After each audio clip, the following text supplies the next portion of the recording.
Hi everybody, my name is Ken Sweezey and I'm running to be your next state representative for the 6th Plymouth District. For those that don't know, that's all of Duxbury, most of Pembroke, Hanson, Halifax, and part of Marshfield. I'm running for a couple different reasons. One, I grew up in this district. I love this district. I grew up in Hanson. My family owns a small business locally right over in Whitman. Grew up all over the area, working my summers here and spending a lot of time in our towns, from Duxbury Beach over to the ball fields in Hanson. I ended up going on to get a degree in forensic science, where I started a career in law enforcement. As a civilian law enforcement employee, I really saw firsthand the effects of crime and what bad leadership can do. When I was with the department and serving alongside a lot of the brave men and women in blue, I saw a lot of shortcomings in our political system. And I was there when COVID started as well. And those two things really came together to show that I needed to get involved more. From there, I really started looking on how I could do so, get to a little bit more of a leadership level so that I could affect more change. When crime was going so high, there was only so much I could do as an employee. So I decided to come back home and move back into the district, get a private sector job in the biotech space, which is a booming industry here in Massachusetts. I immediately got involved with town politics, serving on the Economic Development and the Capital Improvements Committee for the town of Hanson, which I was very humbled to serve, and we have a lot of great people that are working in our towns and our municipalities in a volunteer role. Those are not easy jobs. From there, I went on to run for state rep in '22, and I was the Republican nominee. I've done a lot of great work over the last 3 years getting to know the issues that matter to you, and I really look forward to talking with you about those issues now. So, thank you. Ballot question 1 is whether the state auditor should audit the legislature. Can you explain the ballot question, why it is or isn't needed, and your position on it?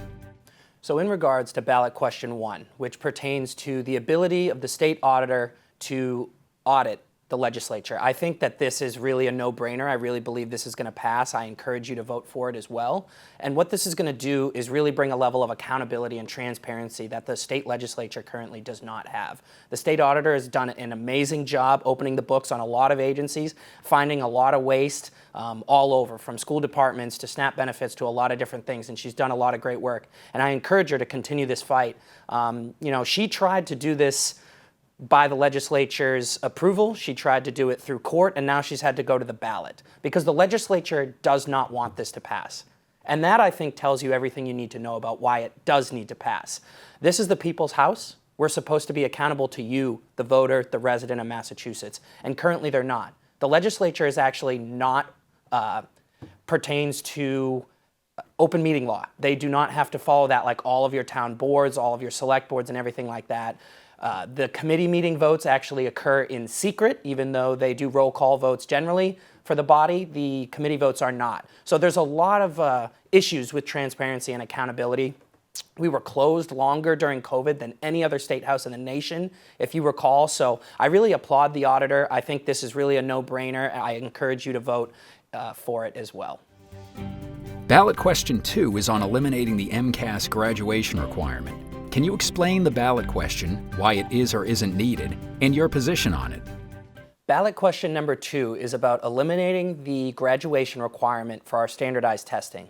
It's really important to clarify here that this ballot question does not eliminate MCAS. I've heard from a lot of parents around the district, and I know that this is a really hot button issue. And it's a very interesting dynamic because it kind of crosses the spectrum politically. A lot of parents don't enjoy the standardized testing. We all know that it causes anxiety and lack of performance in students of all abilities in all school districts. So I think that there's a lot of work to be done here on how MCAS is administered and things of that nature. But again, it is important to realize that this question does nothing to eliminate MCAS. Regardless of a yes or no vote, every student will still have to take the MCAS testing every year as of now. That's to establish what the question is actually doing. So with a yes vote, we would eliminate that requirement. So I am more in favor of a no vote on this question because I believe that our school standards are very, very important. What I care about is that our districts who perform very well within the Commonwealth, and the Commonwealth performs very well nationally, upholds these high standards.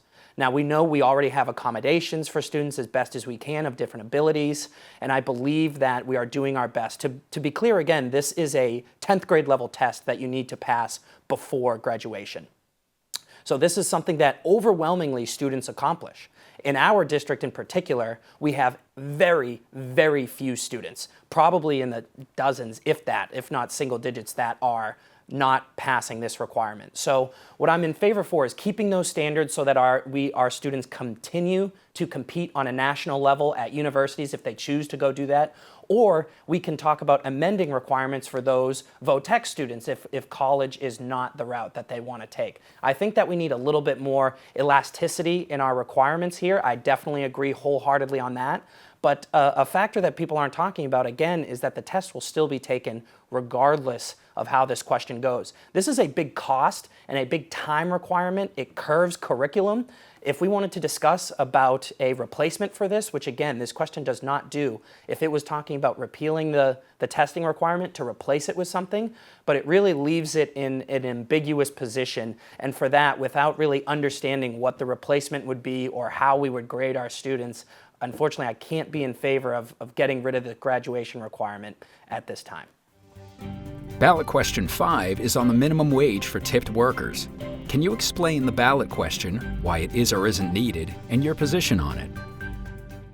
Ballot question number 5 pertains to minimum wage for tip workers in our district. And this is a classic bait and switch on what they're trying to do with the verbiage versus how it actually comes out in practice.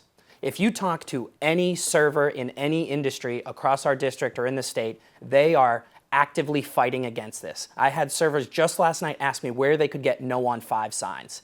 This issue is very important for the workers in our district and the businesses. We are not a very industrial area of the Commonwealth, and what we need to remember is that all these mom and pops are going to have to assume the cost of that minimum wage. So it is very important. The restaurant associations have come out strongly against this, as well as all the workers. Very rarely in politics do you find two people that they try to paint on opposing sides agreeing so vehemently against something. Question 5 is going to hurt you when you go to your mom and pop diner, restaurant, bar, coffee shop, and it is going to skyrocket prices. Not only that, but it's going to affect your neighbor, and it's going to affect your family members that are currently serving you your food, your drinks, your coffee, and it is going to make it harder for them to make a living. We already see cost of living skyrocketing in this state, wages that are stagnant, and this does nothing but hurts workers, hurts local businesses, and hurts you, the consumer. So I very much encourage you to vote no on 5. What do you see as the economic drivers in your district, and how will you support them in your role? The 6th Plymouth District is great for a lot of reasons, and one I think is the diversity in its economic forces. We have a lot of great local businesses in the district, and they really vary from Duxbury and Marshfield all the way over to Hanson, Halifax, Pembroke. You have a wide range, from shell fishing and lobstermen and fishing all the way over to lawn care, mom and pop restaurants, and everything across the district. So economic drivers is a very, very unique question, and I enjoy getting to talk about it. My family, like I mentioned, owns a small business over in Whitman, a fence company, so labor type jobs. We have a lot of those across the district as well. And what I think we see with a lot of the industry that's around, whether it's even question 5, trying to influence businesses and how they pay their employees, or other environmental regulations or the effect that things like wind turbines have on fishing, there's a lot of over-regulation. And I think that's a big problem, and that's a big thing that I think is the responsibility of your state rep to support you, your businesses, your workers, and whatever it may be. So particularly over on the coast, I'll start. I think that there's this confusion that fishing and the industry that occurs in our bays, in Duxbury Bay and in the ocean, is at odds with our environmental concerns. And I couldn't disagree with that more. I consider myself very much to be in favor of protecting our environment because that is what is holding up our coastal businesses. So you have things like making sure that Holtec is not discharging water into the air or into the bay. I have vehemently stood out opposed to that for years now and continue to do so. But you also see things like regulation of vertical lines on lobstermen. You see things like the favoring of big corporations, multinational corporations that want to put in offshore wind. This is going to become the next environmental disaster of our district. And I can't understate enough how important it is. Now, I'm all in favor of making sure, again, that we protect our coastlines, we nourish our beaches, everything of that, because a big portion is not only what's going on the water, but the tourism that our beaches attract. there's a lot of problems going on over in the Duxbury Beach area. Not just the environmental implications of the failing wind turbines. If you didn't see, we have fiberglass washing up on Cape Cod and the islands. Big problem. And is that going to come to our beaches next? We need to make sure that we protect them and protect our coastline and our environment, because our industry really depends on it over there. Along those regulation sides as well, as many of you know that are along the ocean or are a sticker holder in Duxbury, the beach access has dramatically dropped, particularly over the last 5+ years. There's a lot of implication for arbitrary state-level regulation. Now, there's some things that are federal, right, like our piping plovers are protected, and there's not much we can do there on a state level. But many people don't know that the state is arbitrarily protecting another bird called a least tern, and it is affecting beach access over there. It's negatively affecting the residents, the businesses, the stakeholders and sticker holders that are just trying to enjoy the beach like we have for decades here in our district. So I want everybody to know that I will fight as hard as I possibly can to make sure that these regulations are sound, they're not arbitrary, and that we protect recreation and tourism in our district, because that is a huge cornerstone of everything, along with fishing, lobstering, and everything like that. But it's just a general cost of doing business as well in the Commonwealth. We are one of the least friendly states in the nation to start and to run a business. And that's not me saying it, that's national periodicals are saying that it is expensive and it is difficult between the taxes and the regulation, and we see a lot of businesses leaving. We see billions of dollars in tax revenue leaving from individuals. We have 1,100 taxpayers a week are moving out of the Commonwealth because of the tax burden and the overregulation. We are really towards a tipping point, because we are well regarded as we're a highly educated state, we're an affluent state relative to the nation, but these things can change. These are not written in stone. It takes friendly policies. It takes representation that is willing to stand up and protect the things that we already have here, whether it's our coastline, whether it's our environment, or whether it's friendliness to run a business. Those things are currently under attack. And as your next representative, I promise to fight for and protect everything that makes the 6th Plymouth great, and make sure that you can raise your family and work and live in the areas that you have your businesses. What will be your top 3 goals and priorities in your elected role? Which committees would you wish to serve on?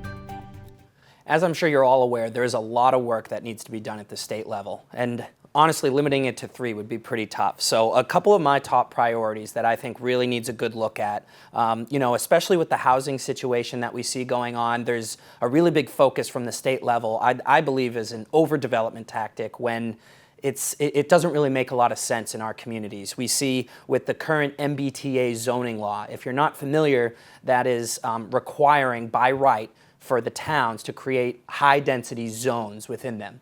As you know, we are not a very dense community. Our towns are pretty rural, relatively speaking, and we really want to protect the character of our towns. There's a reason why people move to our towns or stay in our towns.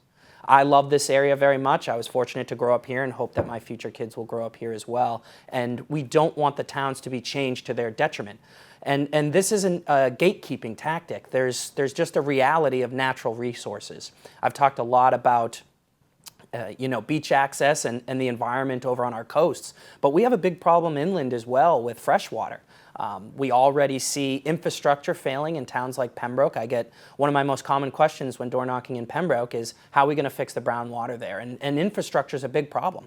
To introduce high density housing doesn't really make sense when our current infrastructure can't even handle it.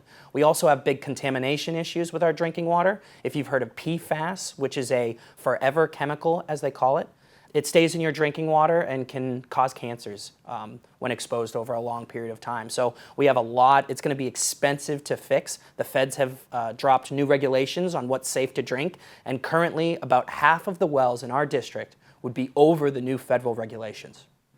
Over half. That is extremely alarming, and to try to introduce high-density housing or overdevelopment of our areas when we have these realities just doesn't make a whole lot of sense. So between our resources and the character of our towns, high legislative priority is to revise the density requirements on this MBTA zoning law or eliminate it altogether, so that, as with many things, these are unfunded mandates. They're going to increase town costs on infrastructure. There's going to be more police calls, more fire calls, more introduction of students into our schools that already are strapped for cash. We see the per pupil costs skyrocketing in every school district in the district. And we can't afford to introduce all these people without some sort of assistance. The state has a long way to go, and that was a myriad of issues pertaining around housing and the MBTA law. But there's a lot of other issues that need to be fixed as well. Police reform that occurred in 2020. Right now, the post board, which is supposed to certify officers, is well behind. There's a lot of unclarity with the lack of training requirements that the departments need to get through, who's supposed to be paying for this. Again, the unfunded mandates is a theme that you'll see from the state government and really needs to be addressed. We have a lot of our towns in the education space that don't have access to vo-tech schooling. That I consider a big problem when the average age of a union member for skilled labor is in their late 40s or 50s. Big problem. We're going to have a huge shortage over the next 15 to 20 years with nobody having the skills to fill those roles. So I think it behooves the state to really invest deeply in vo-tech education, and I'd like to see that by right. And I think one of the biggest ones is going to be the right to shelter law. There needs to be a lot of revision around that. Right now, just on the books, we have $1 billion a year being allocated to the immigration crisis, and a lot of that is connected, although not exactly the same, connected to the right to shelter law, because Massachusetts right now has magnet policies. It's pulling in undocumented immigrants from all over the country, directly from the border, sometimes either getting bused or flying up here, and taking advantage of resources that were meant for residents that have fallen on hard times, that may have gone through an eviction, veterans, people with mental health or drug abuse issues. These are good-hearted policies that are being abused at the slight of the taxpayer, and we simply can't afford it. This is a math problem. The right to shelter law needs to be revised to pertain only to residents, and we really need to get the spending and the budget under control. That's a massive problem. Spinning from that, I mean, I think Ways and Means would be a really good committee specific to help serve on and really bring a fiscal conservative mindset to. For too long, the budget has grown out of control, and we can't be spending upwards of $59 billion a year. We really need to take a hard look at that. A little bit pertaining to immigration in my experience, as far as committees go, I think public safety would be a really good one for me to serve on with my life experience on the police department as a civilian employee, and I'd really like to spend a lot of time revising those post requirements from police reform. And lastly, economic development. I have a huge passion for small businesses in our district, as we've already talked about, and I really think that a fresh look on that and someone with some family business experience would serve well on economic development. How important is the art of compromise when it comes to representing all the citizens in your district and meeting legislative objectives? The way I like to describe the way that we need to work together is consensus without compromising values. There is absolutely times when you need to hold your ground, and there are things that are just not right, that are still going to pass the legislature with the supermajority. And this speaks a lot to why we need a little bit more balance of power up on Beacon Hill. And I'd like to bring that balance. But as far as the actual compromise part, I believe that over the last 3 years of campaigning, being involved, working with local elected officials and state level officials, I have a record of this. I think a great example is, across the district, we have 21 elected selectmen, and I'm fortunate to have over 50% of them endorsing my campaign. That includes Republicans, mostly unenrolleds, and Democrat elected. People see that I am a consensus candidate. I admit that I am no party man. I am not here to drive any particular platform. I am not here to represent any national party. I'm here to represent you and to bring Ken Sweezey's ideas to Beacon Hill. I am always here and available to listen. I've had great conversation. My mind has been changed. Even during the ballot questions, I brought up a lot of issues that parents have brought to me directly. And I continue to do that. I urge you to continue to reach out, and I'll always be available as your next state rep. But to accomplish legislation in the minority is difficult but not impossible.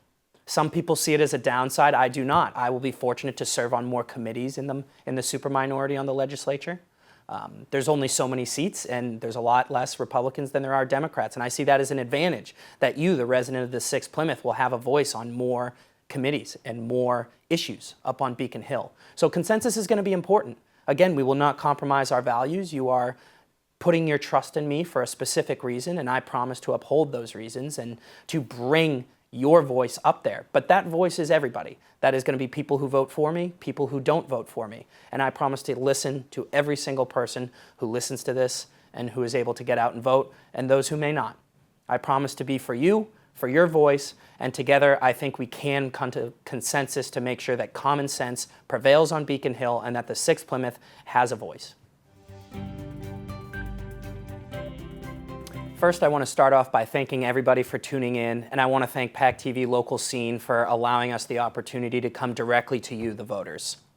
I really believe that my unique experience that we've discussed tonight, whether it's been in law enforcement, the private sector, local small business, volunteering in government, and everything in between, really sets me up well to understand the issues of the district, what needs to get done, and how to work with people on Beacon Hill. We've talked about a lot of issues tonight on this interview, including the migrant crisis, right to shelter, MBTA zoning, budgets, police reform, everything in between once again, and there's a lot of work to be done. But beyond the policy, there's also a big philosophical difference in this race, I believe. I believe that every dollar is better in your pocket than in the government's. We have too much bloat, a lack of accountability, and a lack of transparency that radically needs to be fixed. It is out of control, and it's really going to take some strength and some fortitude to get that fixed. And I believe that I will be up there, not to go along to get along, but to represent you and to speak out when I see something that's not right. And that philosophy of trying to earn your vote is very important in this race. I think that all that work and that consensus building that I have discussed has shown why I've been able to get endorsed by a lot of electeds across our district, including Senator O'Connor, DA Tim Cruz, Sheriff McDonald. I'm the only candidate in this race to have a selectman from every single one of our communities, all 5 towns, and again, including over 50% of all elected selectmen in our towns. They see what I'm about, they see what I want to do, and they all agree that I'm the guy for the job. Lastly, I just want to encourage you, if there was anything that I did not have time to discuss this evening, that you visit my website at sweezey4staterep.com, where you can find out more information and reach out to me directly. I try to get back as quickly as I can. And don't forget, mail-in balloting is available now.